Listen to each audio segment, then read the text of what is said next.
Big East basketball is sponsored by Jeep. There's only one, and it's time to chase that trophy. A couple of semifinals on this Sunday afternoon. A little Big East tournament style. Marquette Golden Eagles and the UConn Huskies meet for the third time this year. Your bracket looks like this. Both of these teams in the quarterfinals won in a really big fashion. UConn, maybe no surprise, the #1 seed, 84-38 was the quarterfinal score.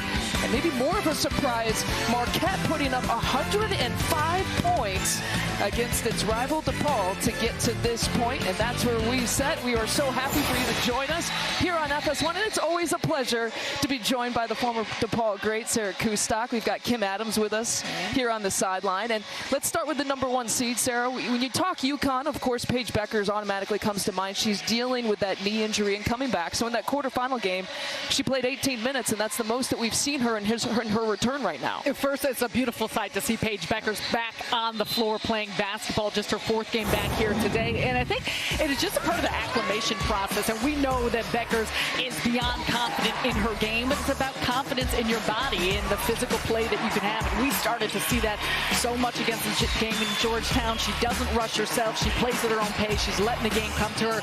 And she is complemented by such a talented group of players that it's only the beginning of, I think, the trajectory of where we'll see Paige get back to. We expect her to come off the bench again here today. And we flip the script now and talk about UConn's opponent, Marquette. We showed you they put up 105 points. In a game when you put up 105 points, you're probably going to have some career highs. And Liza Carlin had certainly that yesterday. She was tremendous. There was top to bottom contributions from this lineup, but more than anything, it was Carlin setting the tone early.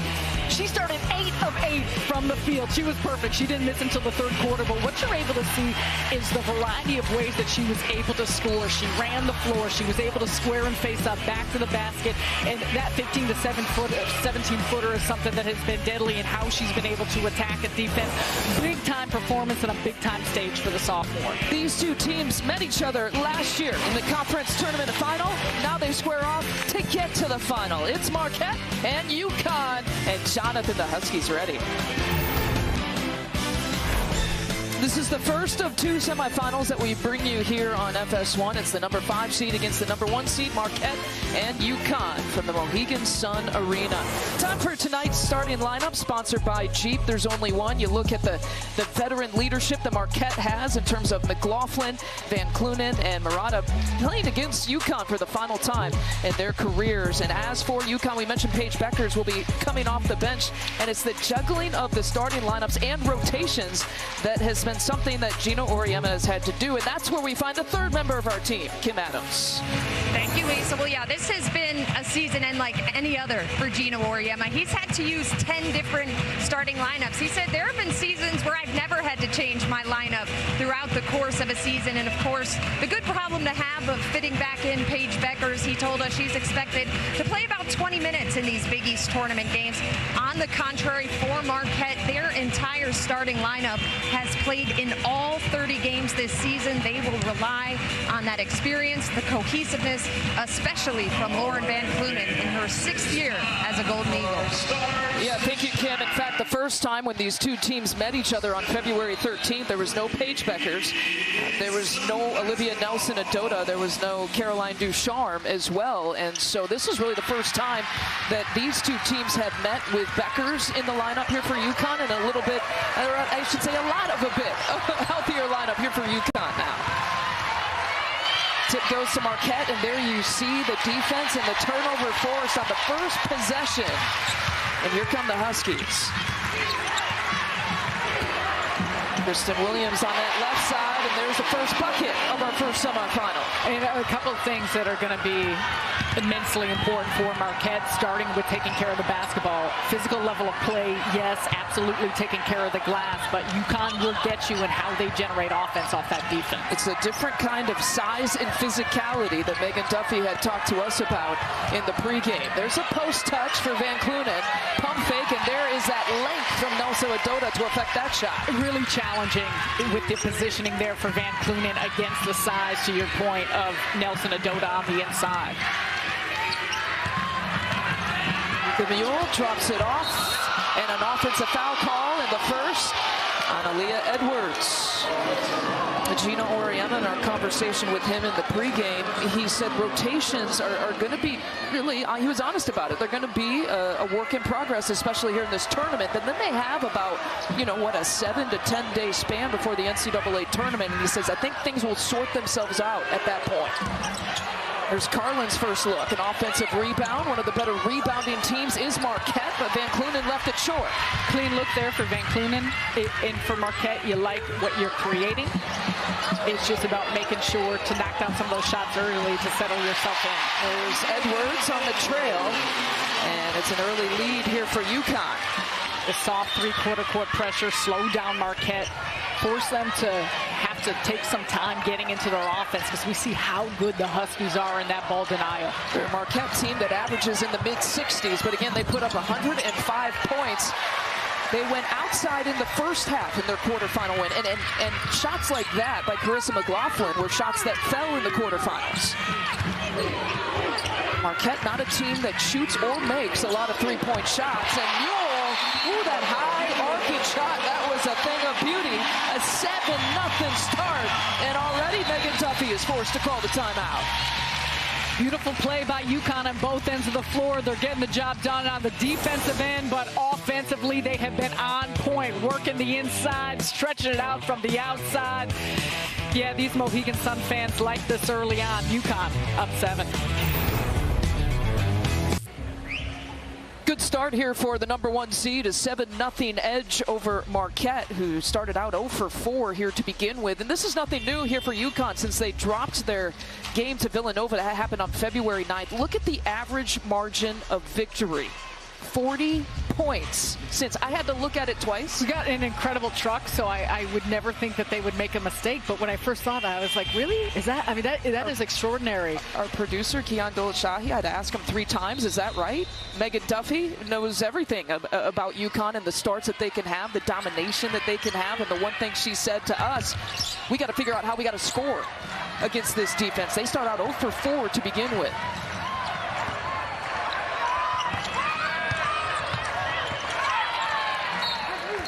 And that's going to be one official. Yeah, I think it hit the body of trying to sort it out. Yeah, it'll be Marquette basketball.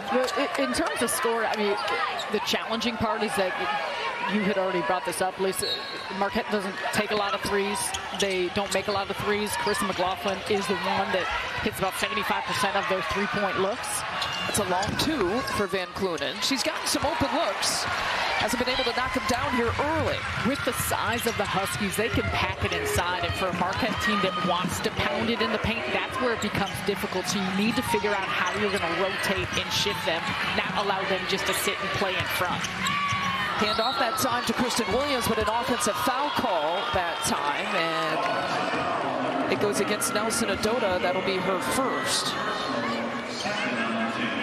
It's a second team foul here in the quarter. Still looking for their first points, and again an 0 for 5. You see there an 0 for 5 shooting start for the Golden Eagles. Carlin turns and faces, coming off that career-high 26 as we talked about in the quarters. King, that's a 2. Her foot was on the line from straightaway. Excellent look, though, and you like the aggressiveness of that because it's going to be interesting to see how much UConn switches, and there was a little bit of hesitation there between Fudd and Edwards, what was going on, which created that space. Oopsie, that went off the hands there of A.Z. Fudd. Lost a little bit of the concentration. I think she was thinking about what she wanted to do after she caught the basketball.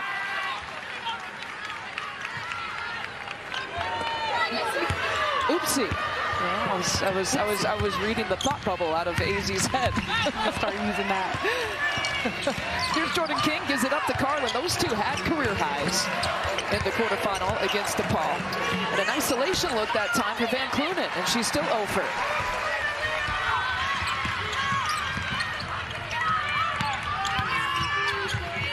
Kicks it over to the other side. Nelson Adota with the handoff. There's that change of speed for Williams, and an and one chance. Slithered her way in for 2, and she's got a free throw coming up. Just a tough shot, and off the handoff. Williams does such a good job of using her body, cutting through. I mean, she almost does that like a running back, cutting through 2 defenders, able to still finish through contact. And that's where, for Marquette defensively, trying to stop UConn, it's always a challenge, but with the amount of weapons they have on the floor, they just balance it really well, and they use Edwards, Nelson Adota to initiate their offense through. Yeah, got the offensive rebound there on that missed free throw, and that time it went through the hands of Edwards. Pressure keeps coming from Gino and the Huskies. Interesting enough that UConn has started out with the 4 turnovers, has the +7 advantage, and there is McLaughlin with her first point. Nice job putting it on the floor. UConn will want to do that, make her have to put it on the deck and dribble and not just allow her to take some three-point looks, and she does a good job creating the intermediate game.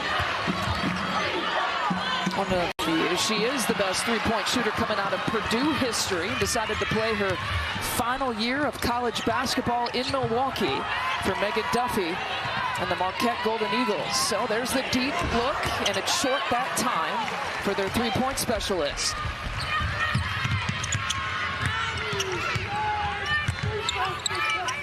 Backdoor look, it was a give and go, and there goes Williams. There you go again, Nelson Adota. Her ability to pass the high-low looks and just leading her teammate. I mean, Williams got that on the catch. Murata was with her, but it was that quickness of the step and the ability to lead with the pass. Nelson Adota didn't play in that first meeting, as we mentioned, but in that second meeting against Marquette, she had 6 assists back on February 23rd. There's the pull-up from mid-range. That one popping out for King.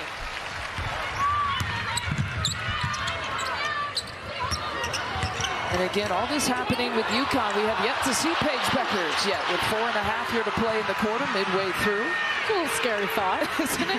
What you can bring off the bench, the National Player of the Year from last year. There's a reverse for Williams and a really good start. She's got 8 points. Aggressive. Straight line drives, getting downhill. Hasn't missed a shot, a perfect 4 for 4. Meanwhile, again, Van Clunen still hunting down. 0 for 5 start for the 5th-year player all the way. Someone forgot about Nika Mule. And remember, Megan Duffy used that early timeout in the first couple of minutes, about 2 minutes into this quarter. And that's one thing you got to manage, right? When you play UConn, is when do you try to stem the tide a little bit?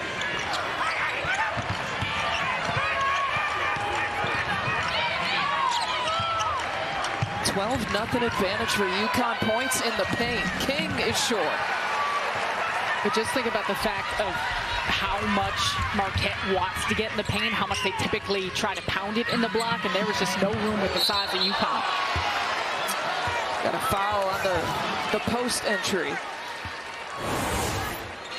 Livia Nelson Adota dropping some dimes. Look at that lead quickness in the finish with the back cut by Williams, and this time Williams just keeps it herself, gets to the other side. Nika Mule getting in on the action as well. Nobody picks up the ball. Clean look, and now an unwelcome sight for Marquette to see coming in the game, but great to see. Again, we talked about this in the open. Paige Beckers just back playing basketball. In that offering.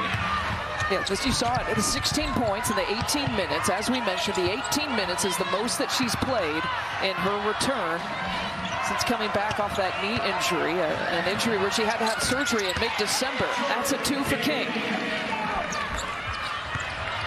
The second bucket for Jordan King, one of the juniors here on this roster. She's got 2 of the 3 buckets to begin with here for Marquette. There's an offensive rebound and put back that time for Edwards. And that's tough. And that's what Edwards does. She's aggressive. She'll pursue the glass. But for Marquette, you got to find a body because you force a tough miss for Fudd. Blocked that time by Fudd. Danielle Middleton will check in here for Marquette. Fudd will check out. Nice defensive play. Caroline Ducharme will now check in off the bench. She started 11 times here this year. With Paige Beckers slowly making her way, it's Ducharme. Might see some of her minutes, as well as a couple of their players, adjusted a little bit with some of these new rotations. And that's the balance, how you can still be as productive in more limited time. There's the bump from Middleton. She's had a cup of coffee in this game already, but picks up her first personal. What did Gino tell us in the pregame? Sometimes there's players that can play 10 minutes and can be really, really efficient, and then there's some players who it takes them 20 minutes sometimes to get warmed up. Dorka Juhas has also checked in for the first time. She's off the mark, and another offensive look and an offensive rebound. Regina Westbrook.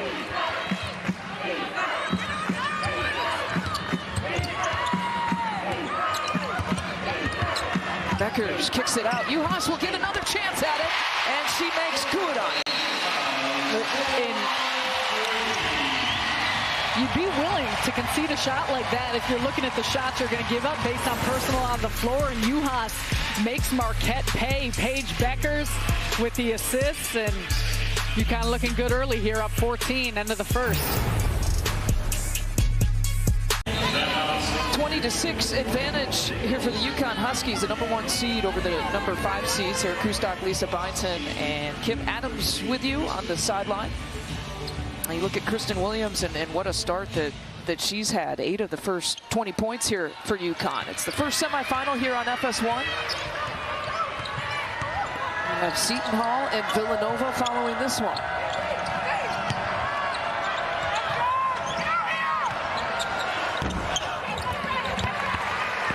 One and done again for Marquette. And what you're seeing, Marquette was exceptional yesterday against DePaul and how they generated offense, but there is a quickness in the closeout here from UConn that is just at a different pace.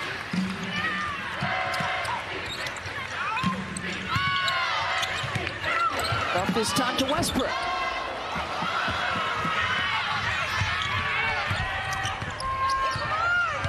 Kumu brings it up.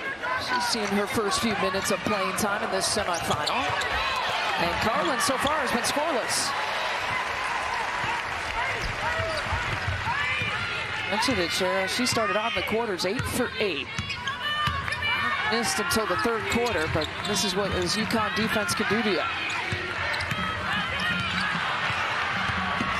Passing lane there, Van Clunen, but Juhas gets it right back. Beckers, a little too much heat. Trying to find Williams. And those are some of the areas overall, Marquette, their ability to get stops, get some run-outs, some early offense.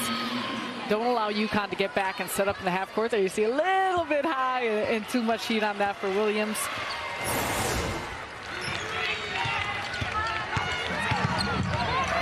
McLaughlin, they gave her some space, too strong. King chases it down. Inside a minute now here in this first quarter. The Kumar. Nice quality look. And at this point, that's all you need to focus on is continuing to generate some clean quality looks. Use it with your ball movement, body movement if you're Marquette. There's Ducharme. She was calling for it on the post. She liked that matchup, and she gets her first 2.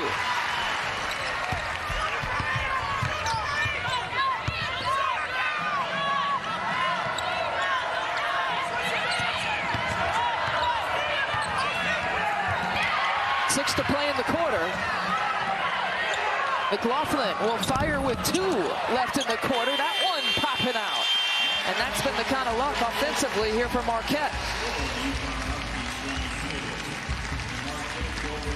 Been a whole lot of UConn here in this first quarter. Everyone getting in on the action from the lineup. Some beautiful passing, big-time shot making, defensive plays. Huskies got it rolling.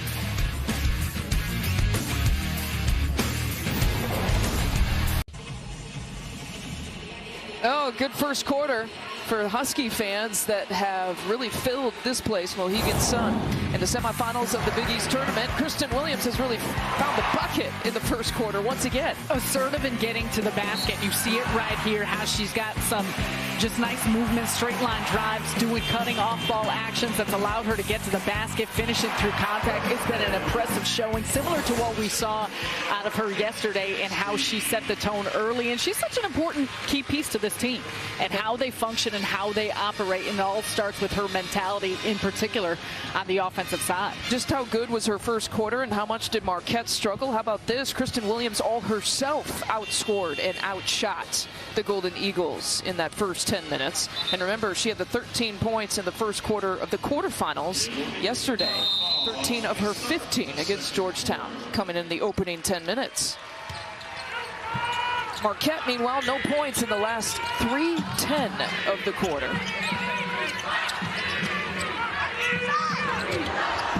Ducharme off to the right side. And on the transition, that's King. That's not necessarily her strength. And off the mark that time on that transition 3 look. She was one player that was hitting some deeper shots here earlier in that first quarter. And the bucket there for Westbrook. And sometimes with UConn, if you get a sliver of airspace, if you feel like you have a clean look, you got to make sure to take it, because those opportunities don't often come with the way they move and shift on the defensive side. Those slivers of airspace happen? I don't know. It doesn't feel that way. We're a couple feet off the court, and I feel a little suffocated by this defensive pressure. There's 8 seconds on the shot clock. Van Clunen turned and fired. Yeah, she's 0 for 6.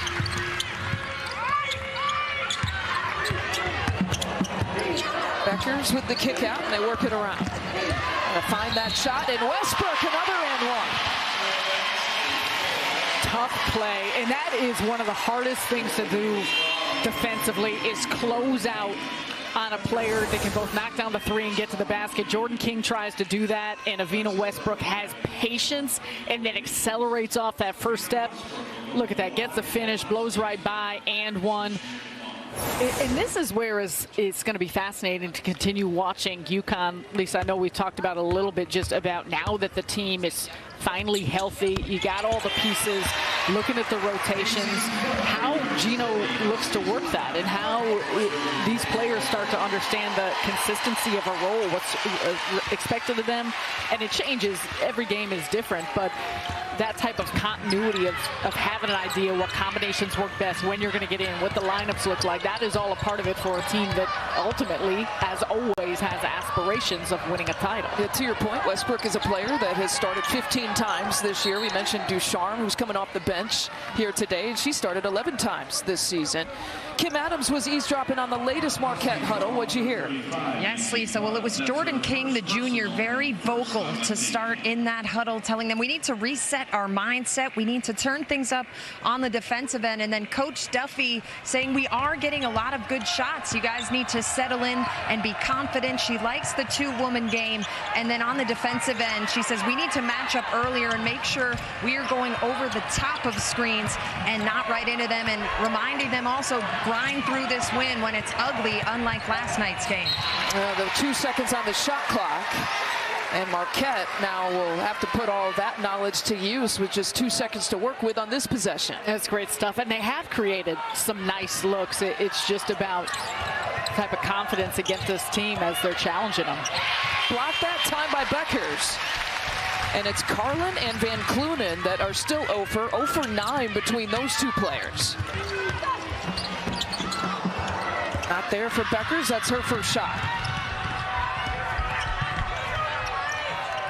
Carlin, that's a free throw.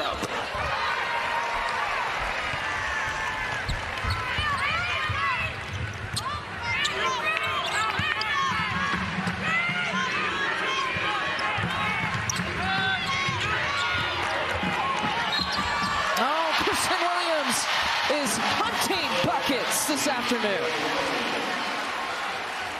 Spacing on the floor creates so many avenues to cut. And what a beautiful pass. Kristen Williams, though, that is a tough shot. She's seeing bodies. There's traffic behind her, which is an excellent job there of reading where the defense was playing. Nakuma tries to cut behind because she's continuing to follow her, and Williams just makes a quick read.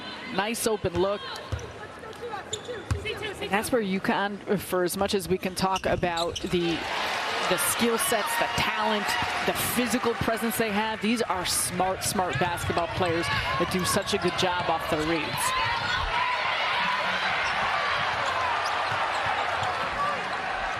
You can see Marquette, we've got 16 seconds on the shot clock, and they throw it away with the turnovers.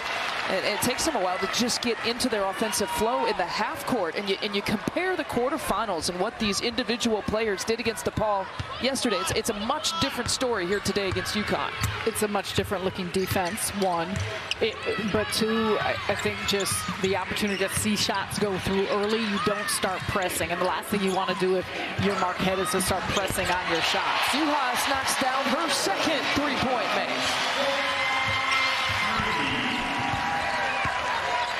Shooting 29% from three-point territory this year. She's got 2 of the first three-point makes for UConn here today. She has been capable of knocking down that shot at Ohio State before transferring here to UConn, where she comes off the bench, versus Ohio State, where she was a starter. Here's McLaughlin, finger roll, flips it up, not there. I mean, looks at the basket, three-point looks, nothing is dropping here for Marquette. Juhas passed up that three-point shot to give it over to Fudd. On the deck, it's another look. Second chance opportunity. Williams had a good look at it. That was her first three-point attempt.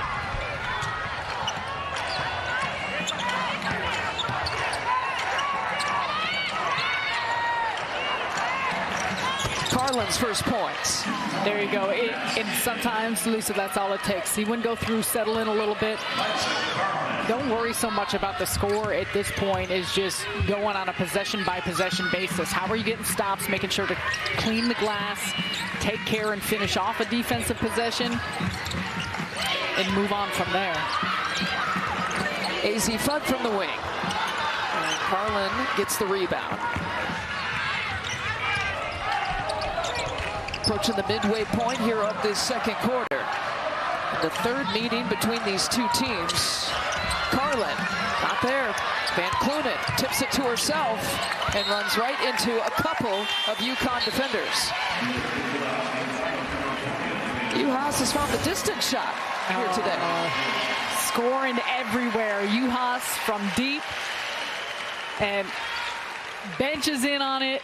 There is really a great connectivity and chemistry with this group, and you see it. And for as much as we're talking about the balance of minutes and players being in and out, it's not about the selfishness of being on the floor. It's just more about levels of comfort, because you can tell how much that there is a singular purpose with this group about winning, and whatever roles they need to play, they will.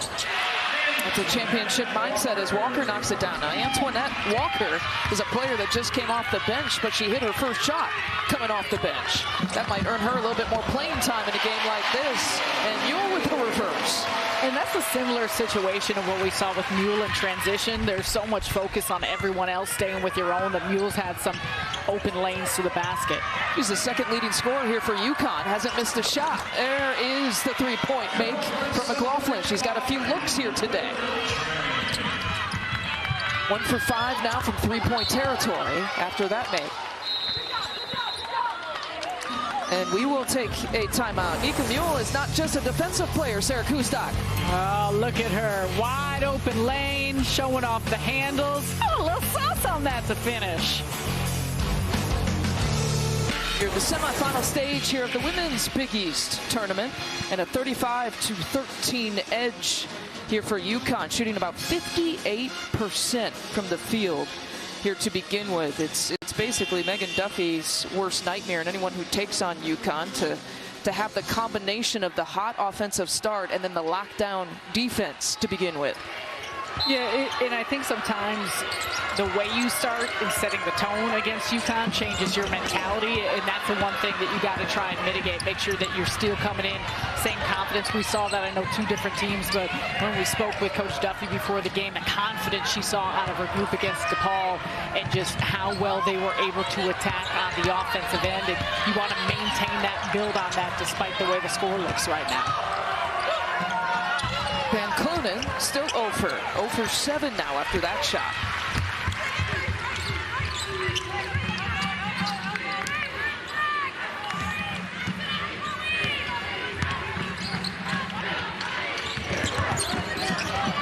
Two-player game there between Nelson Adota and Williams, who's looking for that back door.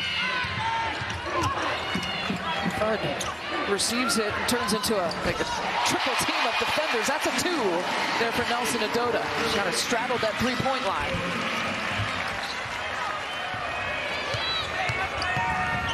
She backed up a little bit. Maybe she could have had her 4th three-point make of the year. Yeah, bigs that are knocking down deep shots like that. You know things are going right. That's where the challenge comes in, and that's even where, when they run the offense through Nelson Adota, off the top of the key, when you start having to respect a shot from out there and also worry about how she's going to pass, how others are going to come off of her, there was just a lot of problem solving to do on the defensive side. That's a triple try. Well, I'll tell you what, Walker has been an offensive spark off the bench for Marquette. Well, she didn't play that much in the DePaul game, 11 minutes, but 3 of 6 from the field. She looked confident in that game, and she's got a quick first step. If she can get downhill and also hit some of those mid-range shots, they could use any knockdown shooting they can get. Yeah, exactly. She hits both of her shots here to begin with for the 5 points. That's tied for the lead with McLaughlin on the Marquette side, and another bucket for Edwards. Quickness of the passing and the decision-making by UConn makes it so tough. And the help with Walker late getting over, because also she's worried about Westbrook in the corner and a three-point shooter.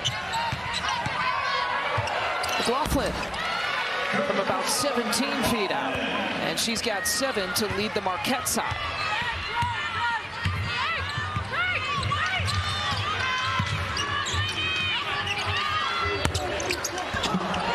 Tough there on Edwards.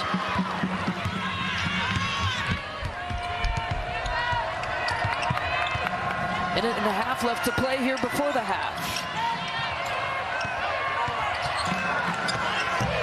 Murata off the back heel. Van Clunen gives him another chance. She's got 4 rebounds. Well off the mark that time for Murata. And some time to play with. Paige Beckers, by the way, has been just sitting at the scorer's table waiting to check back in, but we haven't had a whistle or a dead ball. She looks a little frustrated. I don't know at this point, given the score, if Coach Auriemma minds that she's getting a little more of a break. She's played 6 minutes so far in this game. Given that shot to Nelson Adota. Gino had told us that they're going to try to continue to keep it 20 minutes or fewer here again today. Well, because it's not just about the games or singularly the games, but the concept of potentially 3 back-to-back-to-back games. And so you want to make sure you're mindful of that as she makes her return. Carlin with just the 2 points. 1 for 8 shooting. Boy, some of their scorers and their shooters just have really struggled here in this first half. Van Clunen is a double-figure scorer. Carlin is a double-figure scorer. They've combined 2 points here in this first half.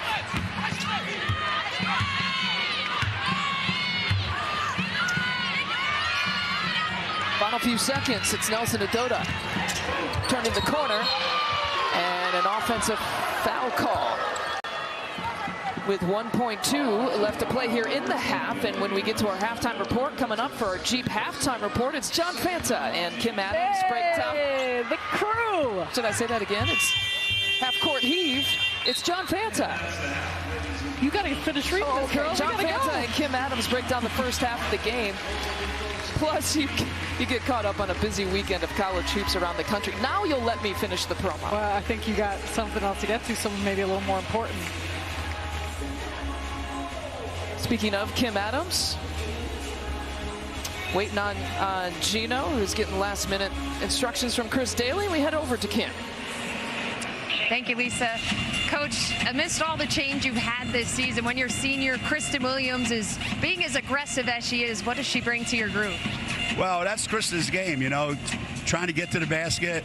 You know, she's so strong and she's so powerful getting to the rim that, you know, once she gets in there, you got to foul her, you got to let her go. And she's gotten us off 2 nights in a row now, you know, to a great start. But I thought everybody that played, you know, played really well. Our defense has been, you know, pretty darn good, and we can do that again in the second half. I'll be happy. All right, Coach. Thanks so much for the time. Thank you. All right, Lisa. Thank you, Kim. It's a halftime here at Mohegan Sun. Our score is 39-18. After the break, we'll send it to John Fanta and Kim Adams for the Jeep halftime report. Bro.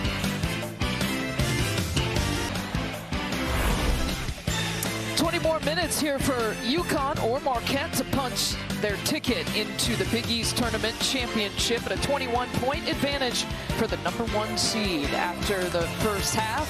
Sarah Kustok, Lisa Bynes, and Kim Adams is with us on the sideline. And UConn just a very professional way of going about things here in the first half, offensively and defensively. Because there's been a whole lot of balance, and the contributions have come from everyone, but they've done it in a very systematic way, and that way has been attacking the paint and getting it on the inside. Such a major factor of how they've been playing and pulling out the variety of pack of who's been doing it. Kristen Williams started early. Her assertiveness to get to the basket continued to open things up. Nika Mule was in on the action, doing it in the half court. Also with that early offense and transition defense. Caroline Ducharme has been really good just with her ability to play with her back to the basket. Avina Westbrook it on. They have been layering it thick in their ability to get through traffic, find those lanes, and be highly efficient in where they're scoring from. The first half stats are sponsored by Jeep. There's only one, and we highlight the points in the paint. Marquette has been shut out, which is extremely different than yesterday in the quarters against DePaul. They got 60 points in the paint against the Blue Demons. Coming into this one, Megan Duffy talked to us before the game, and she said one of the biggest concerns is just the brute strength, the size, the physicality that UConn brings to the table, and so much of that has been why they've been able to pack it on the inside. And so if you're Marquette and you're not knocking down some of those outside shots early to loosen up the defense, force them to come out at you, they've been able to continue to clog up a lot of those lanes. And so for Marquette, same type of patience, same type of composure. We saw a lot of confidence out of them yesterday, but it's settling in and continuing to rotate the defense, because if you allow UConn just to sit in front of you, it's going to continue to be very, very challenging. And when you're trailing by 21, Sarah, it's got to be baby steps, right? You can't try to get the lead all the way back, and they did have a more efficient, if you will, offensive quarter in the second quarter versus the first, and that's a great sign. Van Clunen has her first points after an 0-for-7 start. Good way to get it started. And again, the movement in finding some of those open spots on the floor. To your point, second quarter, 17-12 UConn, so much more manageable if you start to look at things in smaller fragments. Same starting lineups here for both of these teams to open up the second half. There's Fudd with a look. And Fudd still scoreless. We got a foul. They'll take it out on the baseline. We'll check in with Kim Adams, who had a conversation with Megan Duffy at the half. Yeah, Coach Duffy mentioning that discrepancy with points in the paint, and thinking a lot of that is because they are a step or two slow on UConn's movements, UConn's cutting, just too slow to react. A player she would love to see get going here, Jordan King, and specifically Jordan King helping to get Lauren Van Clunen some touches, whether inside or out, Lisa. We saw the first touch for Van Clunen on one of the opening possessions here to begin the second half.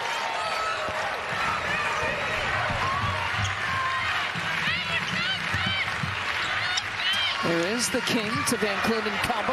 She'll take a dribble and pull up, and now she saw the ball go through the basket and now has a couple of buckets. Start to feel good, get some confidence, and what you're seeing is Aaliyah Edwards sagging off. So she doesn't think that Van Clunen's necessarily taking some of those outside looks. What does Van Clunen do? Take a couple dribbles in, good shot. Mid-range, and it's Fudd's first bucket. She had an 0-for-6 start. Speaking of somebody you don't want to see the ball go through, she was a little off what we normally see in her accuracy yesterday, early on in this one, but man, she can heat up in a hurry. Van Clunen, that's a three, and all of a sudden she had been shut out in the first half, and she's got a quick 7 points to open up the second. Here is Fudd. One of the reasons is she pulls up from 15 out. One of the reasons that UConn was able to defeat Marquette in that first meeting. Nelson Adoda gets the follow. And on the push, Marana, a little fast break points here for the Golden Eagles. Excellent run. And that was off of a make, which isn't easy. You catch UConn back on their heels, but that's another thing just in regards to making shots for Marquette. It allows them to get back and set up in their half-court defense.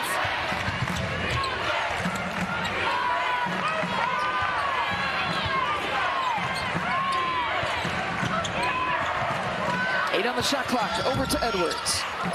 Good box out that time from Carlin.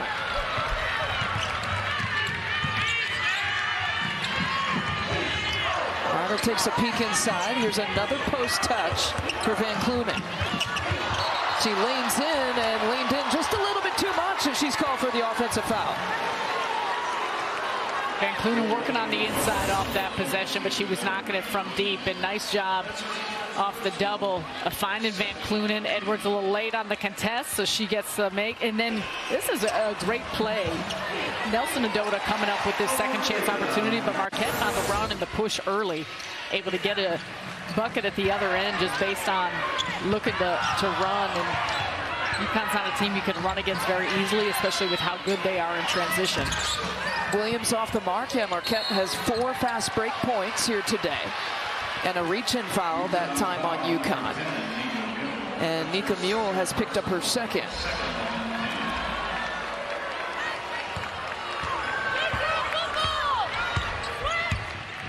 (72-58) was the score in the first meeting in Milwaukee back on February 13th. 69-38. UConn got that one on February 23rd. And considering the way things got started here, for Marquette to be sitting here 16-point deficit, and you know that seems like a lot, but that goes back to the concept of continuing to just chip away. There's a lot of time left in this game. UConn's defense makes it tough, but there were several times, I think, in the first half where Marquette had some looks. Yeah, they did. And they didn't knock them down.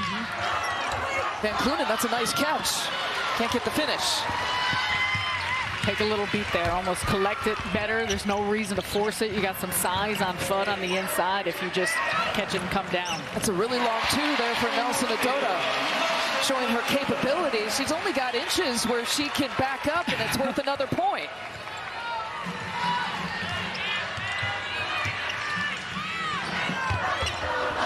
And Carlin at the tough angle. And that's something, Sarah, to your point. You saw Van Clunen try to throw it up after the catch. Carlin there on that possession. Sometimes you hear the footsteps, right, of the UConn defense everywhere. You said it, and we see it all over the floor of just they speed you up and they try to rush you. So there's even situations you probably go back and talk to some of these players of, wait, you're saying I had a clean look? You're saying I had a quality look? There's something coming at me, coming from different sides. They do such a good job of where their help comes from, and that's why even when people are not around, it is that concept. You just continue to get rushed. They find Fudd, and she'll find the free throw line with a couple of opportunities here coming up. Paige Beckers has now checked in. She played 6 minutes there in the first half. Only took the 1 shot. You know, Gino Auriemma and Paige Beckers, and he's had a unique relationship with a lot of his All-Americans and a lot of his stars, but he has said recently to the media that Paige Beckers, there's one Paige Beckers that doesn't necessarily initiate the offense for herself, and then there's another. He said, find the other Paige Beckers when that Paige Beckers is showing up, but she's not looking for her shot and not trying to maybe facilitate as well. We've seen throughout the course of her young career, though, that when she needs to score, when she needs to close out a game, when UConn needs a dagger, she is a killer. And I think there is just such a completeness to her game. So much of what she does is that pass-first mentality. And in particular now, as she's come back, we said this earlier, 4th game back from the injury. To me, I just want to continue to see her get comfortable with her body, confidence in her movements. It's not about points, it's not about minutes. It's about just her feeling like she continues to get back to some of the quickness and the ways in which she can shift, and not just straight line stuff, but moving laterally, all of those capabilities that make her so special. Coming off surgery. And never easy to come off injury, but let alone when an injury requires surgery, which she had in mid-December. But she played 13 minutes in her return against St. John's. She just missed the second meeting against this Marquette team, played a couple of days later. But she's still trying to hunt down her first points. Unlike her team, has a solid 47 here to begin with, midway through the third quarter.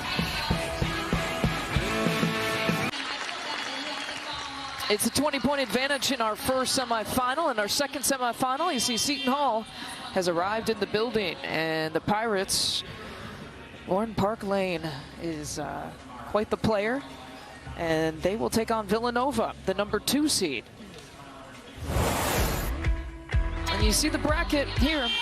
After this semifinal is complete, 5:30 Eastern. There'll be a tip between Villanova and Seton Hall.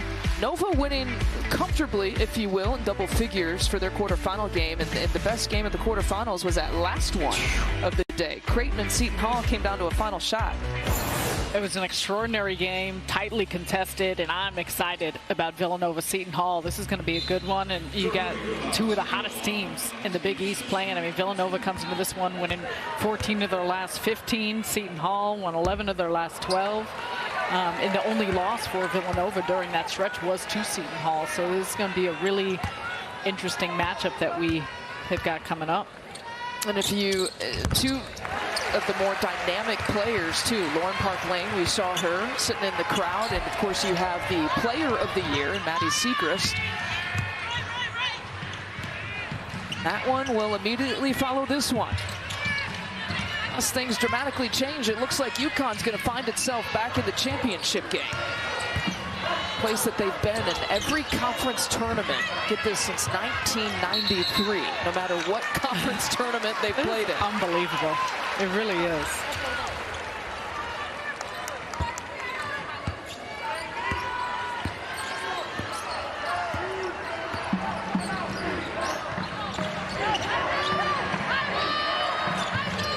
Beckers to Edwards.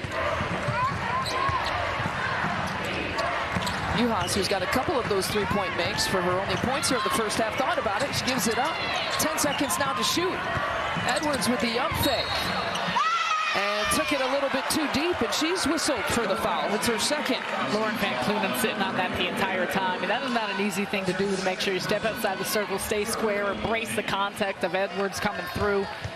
There's a very great read off that defensive possession for LVK. This is something Marquette, McLaughlin, they've seen a little bit of that token pressure. Chewing some seconds off of the shot clock. And Marquette looking to get into its offense. Tipped away.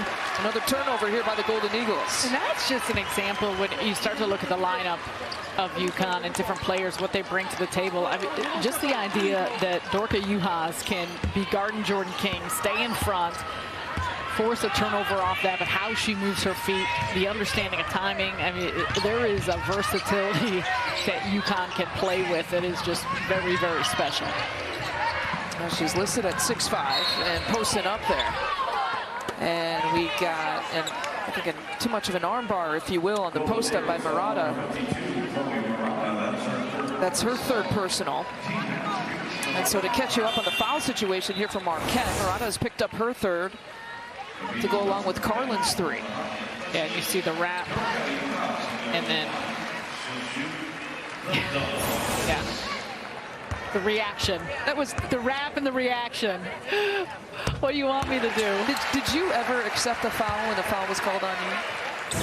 Occasionally. I didn't talk to the officials that much. And it wasn't that I necessarily always thought it was a foul, but I wasn't one, unless I vehemently disagreed, that I would say anything. Ooh, Westbrook. UConn fans don't vehemently disagree with that shot. And a hefty dose of UConn fans in this building. Mohegan Sun, again, the site of the Big East tournament. Last year, fans weren't allowed in the tournament, so a much different atmosphere at this facility.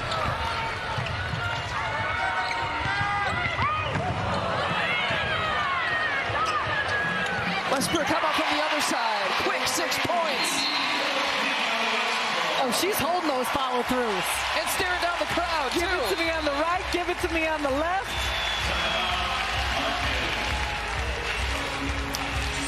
Westbrook and this UConn team has been feeling it. They are on point, putting up some big numbers here at Mohegan Sun. Clean looking shot. Yep, bottoms. There you go. Give him a stare, Avina. And we have another tournament domination here so far between the #1 seed UConn Huskies, a 55-27 advantage. Sarah Kustok, Lisa Byington, Kim Adams, with us on the sideline. You talk about domination. The most tournament titles in Big East women's basketball history, 19, and maybe that milestone number 20 coming this year.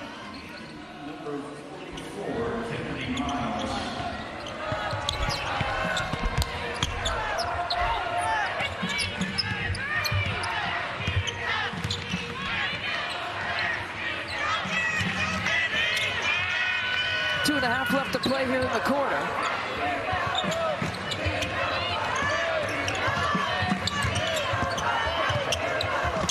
South of Middleton. King with the triple try, right? As the shot clock, that's going to be a long two that they're calling there on the court. Straight away, just as the shot clock was expiring. He'll take it. And it's a clean looking shot. Nice movement for Marquette. Beckers gets the pass, and she's inside, and she's got her first two. But just inside, 2 minutes to play here in the third quarter. Beckers has got such a fluidity to her game, how she moves, the way she gets a shot off.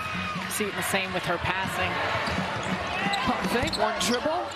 There for Carissa McLaughlin. Just Becker's second shot, by the way. That's one of the ways that she could contribute, but Carissa McLaughlin read it all the way. Normally, does a Paige Becker's pass get intercepted? Jordan King looking for her shot. We heard Kim Adams report that Megan Duffy was encouraging her to get more involved here in the second half, and we've seen her try to look for her shot. Nelson Adota trying to chase it down. Marquette's done a nice job in trying to take away some of those lead passes for UConn around the basket. Trying to lead the pass to Ducharme, who chases it and finds Juhas. Beautifully done. Juhas on the trail for two. That's a special vision. Good trail by Juhas, but my goodness, Ducharme. She's looking the other way. She's chasing the ball down, and just her awareness of where the trail is coming off a transition. A couple of players we've talked about trying to figure out your rotation and your role and the way to contribute. These are two players who are working together well with this rotation. McLaughlin, it looks so pretty when that goes through the net. Carissa McLaughlin had talked about, she played UConn one time in her career at Purdue, and without even knowing that the question was coming, she knew exactly what she shot against UConn. She immediately said 1 for 11.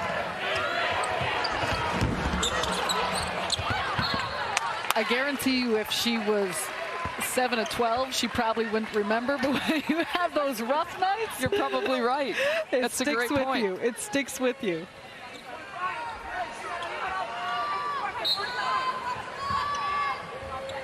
.27 advantage. Largest lead has been 30. Carlin challenging Nelson Adota on that, and 3 quarters are complete. Sarah Kustok. Paige Becker's getting in on the action, and with her first bucket of the game here in this third quarter. Nice screen by Nelson Adota, and watch this move. Ooh, silky smooth. Right in the gut of the defense, and then on the other side. Look at this hustle by Ducharme, and then the vision.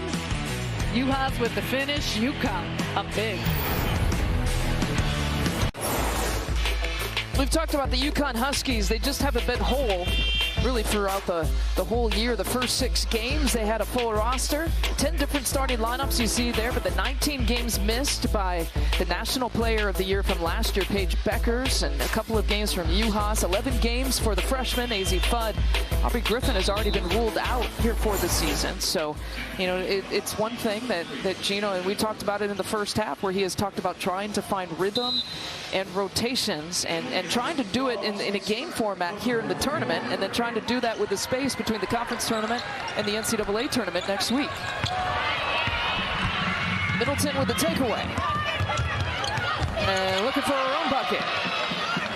And the interesting part about that is normally you have a long runway, you have some consistency in figuring out what works against different teams, different opponents, and it's easier said than done when you look at the 10 days or whatnot in between the end of the conference tournament, start of the NCAA tournament, but practice time can be very different than playing against a live opponent. And I also think, too, just no matter how talented you are, what players look like, just the consistency of knowing when I'm coming in, what my role looks like, what responsibilities are, how you fit in with different lineups and different combinations, and some things that take a little bit of time. Beckers is short. Let's check in with Kim Adams. Thanks, Lisa. Well, you ladies talking about all the changes that UConn has had this season, and someone who's having a great game today, Dorka Juhász on the bench right now. It wasn't the smoothest transition for her over from Ohio State. She struggled in the first couple of games, and she went into Gino's office to talk about how she could get better, and Gino said, well, where do you like to get the ball? And he told her to go to those spots where she feels comfortable. And he said he loves that Dorka is somewhat of a combination of Aaliyah Edwards and Olivia Nelson-Ododa in terms of having that physicality, but also being able to spread the floor. And we've seen her knock down a couple threes, something that she did at a pretty high rate at Ohio State, Lisa. Yeah, I mean, she certainly had the opportunities. You know, she's a career 30% three-point shooter, but Kevin McGuff in Columbus would give his bigs in the offense that they run some opportunities. And I love that Kim's story, that it wasn't Gino calling Dorka into his office. It was Dorka initiating that visit to Gino's office. And that's really important. And even just that type of communication in figuring out how to be at your best. I mean, there's reasons why individuals succeed at a high level, and it's that type of initiation and just taking control of what you want your career to look like, how you want to contribute to a team. We saw McLaughlin knock down her third three-point make here of this game, and we got a foul sort of away from the action. It looks like it might be on Nelson. No, Nelson-Ododa was defending, and it's on Miles. Kennedy Miles, yeah. Kennedy Miles who's checked in. That'll be her first.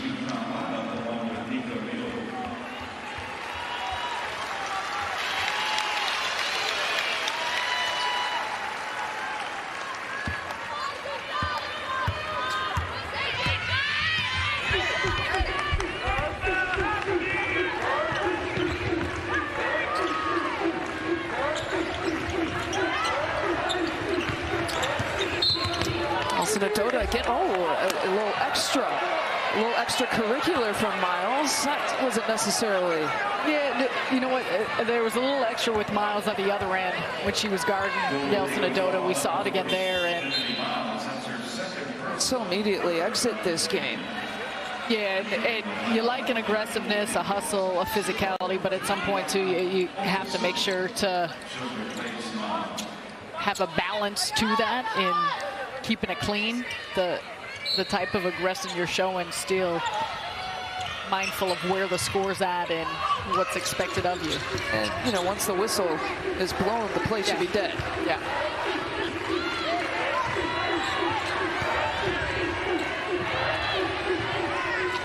Beckers dumping it down to Edwards. And Sky's trying to get her miss. It's McLaughlin who picks it up. McLaughlin, that's a 2.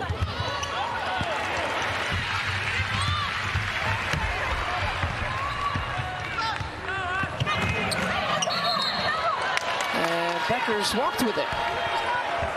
Normally do we see a turnover from her. You talk about rotation and rhythm, and continuously it's Paige Beckers who's going to have to try to find that. And I also am curious to see, entirely understand the thought process of bringing her off the bench and in terms of limiting the minutes and everything like that. But for a player who spent their entire career starting a game and just how you go about, I mean, that's an adjustment in and of itself of how you go into warm-ups, what it's like coming into a game in terms of catching a rhythm just in general for Beckers too. And so by the time she's coming into a game, the score looks very different. I mean, you think about the lead UConn had. There's a lot of things that come into play that I've no doubt that when it matters and when Beckers is called upon, and as they continue on throughout the course of this Big East tournament and in the postseason, that we're going to continue to see her level of play rise back to what we're accustomed to. Well, she's a player that hardly came out in her freshman year last year. Averaged about 36 minutes per game, going high off the glass that time for King. And think about how different that is then when you're playing 15, 20 minutes a game as opposed to you're on the floor all the time and you're just in that type of rhythm. Beckers has the 2 points. She's played 14 minutes and counting here in this one. Again, Gino told us it'd be about a 20-minute cutoff again. And Beckers has shot 4 times here so far in this game. She started against Providence in her return. She did not start today and didn't start in her first game back against St. John's as well as against Georgetown. And she'll take a little bit of a breather here. Not exactly the stat line that you're accustomed to seeing with her. I think we can rest assured that the only stat she cares about is the 61-39, or what this ultimately may become in helping her team to get a win. But that's also sometimes the challenge of it. Just a tight game, or how you go about things with time and score, and how that just changes the approach a little bit. Smooth stroke there for Van Clunen, playing in her final game against UConn. We'll have to see what Marquette wants to do for any postseason. Van Clunen decided to come back to play in this final season. Nice step-through move there by Edwards. And tough. I mean, your ball hits all points around the perimeter to create a great entry for that post pass. And she gets wrapped up. That was fun, creating that. It'll stay here with Marquette basketball on the jump ball.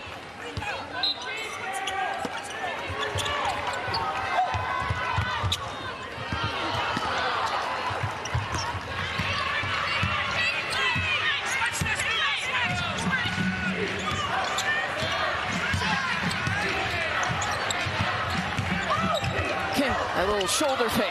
Boy, she has been aggressive here in the second half. Yeah, she's looked smooth.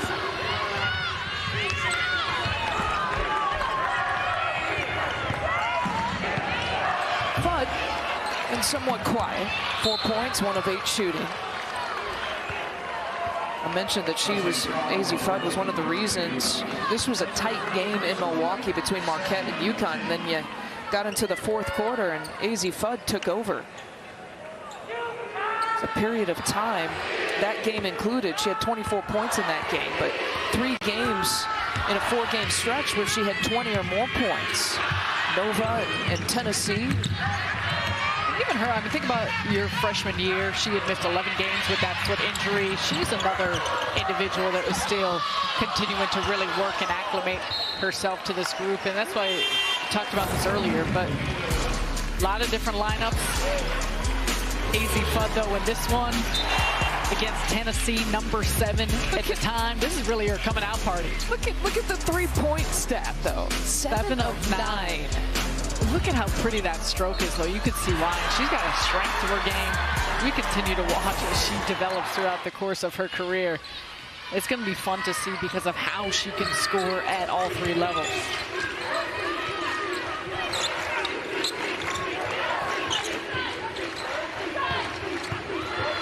Juhas, beautiful back door there for Williams. We've seen that play work time and time again here today. Whether it's Juhas, whether it's Nelson Adota, Edwards passing off the top. The luxury of this UConn staff, and you've mentioned it, defensively, right? The flexibility, versatility they have with their picks, but the offensive skill set that they have. McLaughlin with Juhas in her face. And that's not easy. You shouldn't just assume, you know, that if you're running offense through a big off the elbow or at the top of the key, that they have that type of touch on passes, timing. A lot of that comes from the cutting and the teammates and the spacing on the floor. But it's been impressive to watch how they're dropping dimes. Juhas trying to hunt down another 3-point shot. She has found the connection from distance here today. It's her 3rd for your 3-point make.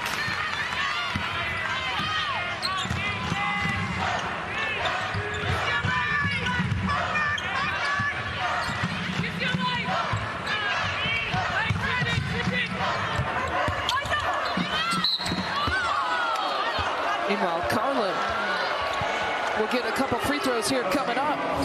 Juhas been pulling out the variety pack. Look at that one-handed bounce. Beauty of a play to get Kristen Williams a bucket, and this time she keeps it herself from deep bottom. was Villanova playing in, what, 5 games in about 10 days, and Seton Hall knocking off the Wildcats on that day.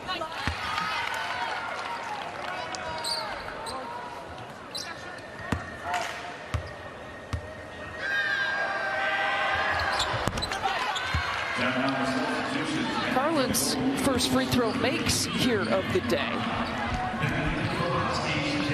Just a formality about what this final is going to be. #1 seed came out looking impressive. It's professional, risky kind of way of doing things offensively and defensively, as Dorka Juhas whistled for kind of maybe a little hit check. Well, say this much though, UConn came out, does what they do. They are surgical. They set the tone early. Give them credit for how they were aggressive out of the gates. Though Marquette has continued to battle. They did a really nice job settling in, more so in that second quarter. They had a stronger start to the second half. And UConn is just a super challenging team, both with their skill set, with their physicality, and they're on a mission as well. But Marquette has fought and have hung around in this one, just not enough against a really, really talented Husky team. Van Clunen and McLaughlin's final Big East touches here in these last few possessions. Carlin kind of leaning in, and the follow-up job from Murata.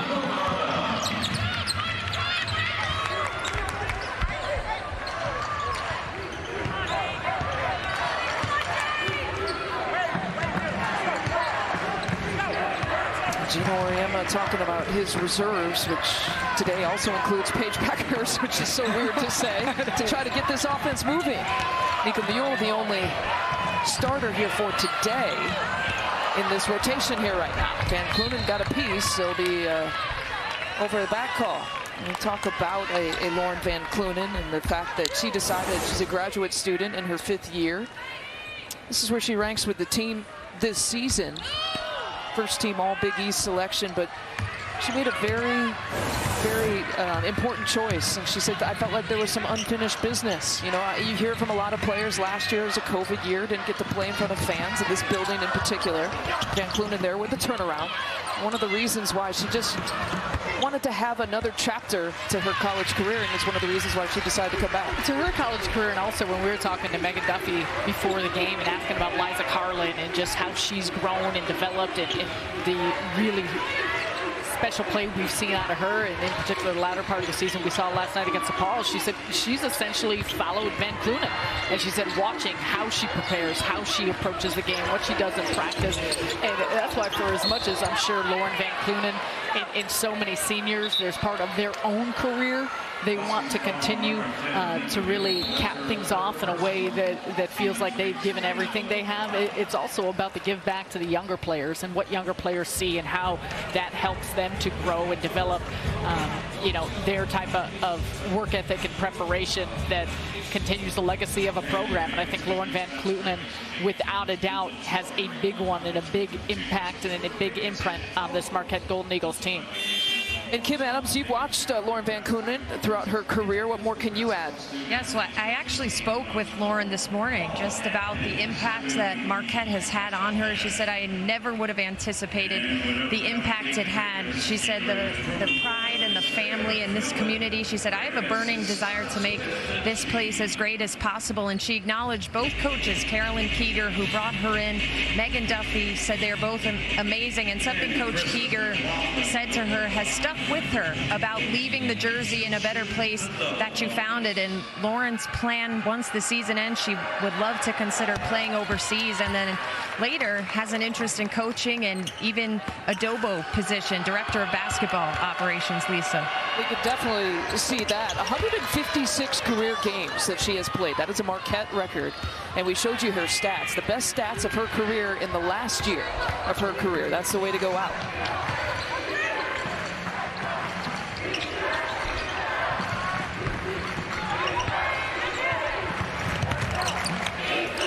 Beckers gets turned away and finds Ducharme for 3. Carlin with another rebound, gives it to King. Of course, Van Clunen and Carissa McLaughlin found that connection. And King gets fouled.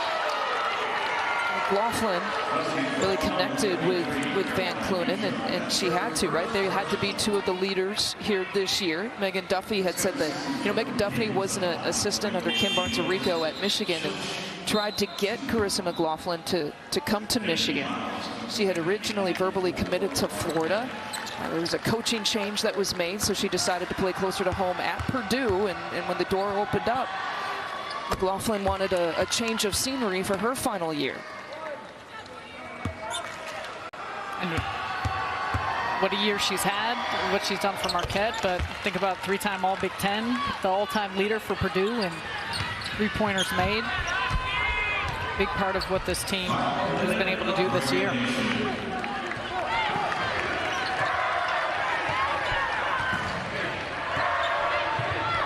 $17-point advantage here for the UConn Huskies. In just a matter of seconds, they will officially punch their ticket once again into the championship game.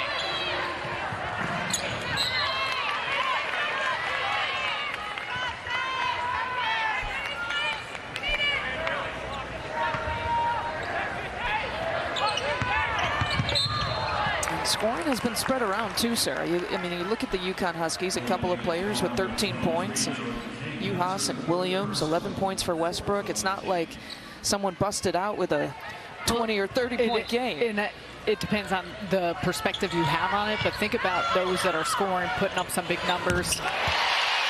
Another one from Westbrook included, now 14 on the day, but it's not even the individuals that in the big picture you anticipate to be your big-time scorers. I mean, Beckers with 2 points, Fudd with 4 points, you know, Nelson Adota with 8 points, but there's a lot of depth to this team now that they're whole and healthy. A lot to be optimistic about what they can do as they continue on this run. And the crowd rises. A majority of UConn fans here at Mohegan Sun, as you would anticipate in the final few seconds. Gino Auriemma and the UConn Huskies are back in the Big East championship title game.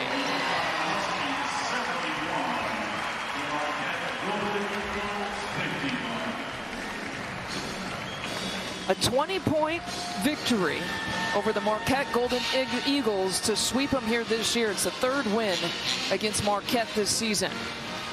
And a salute to Carissa McLaughlin. Fine college career for her, and Lauren Van Clunen, Chloe Murata. These are the seniors and the graduate students listed on this Marquette Golden Eagle roster. They'll have maybe some decisions to make, and maybe a WNIT comes calling. They'll have to decide if they want to play in any postseason invitations. Let's check in now with Kim Adams, who's with Gino Auriemma. Coach, I have to say I was pretty surprised when you complimented your defense at half, because I know you're usually pretty tough on your team. What do you like about how your group is growing on that end of the floor?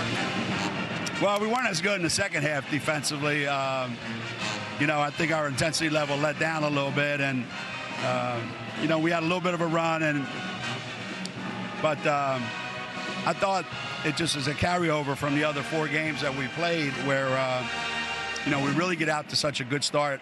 We put a lot of pressure on the other team to have to score, and at this time of the year, you know, when you have to score, it's sometimes it's a little more difficult than, you know, November and December.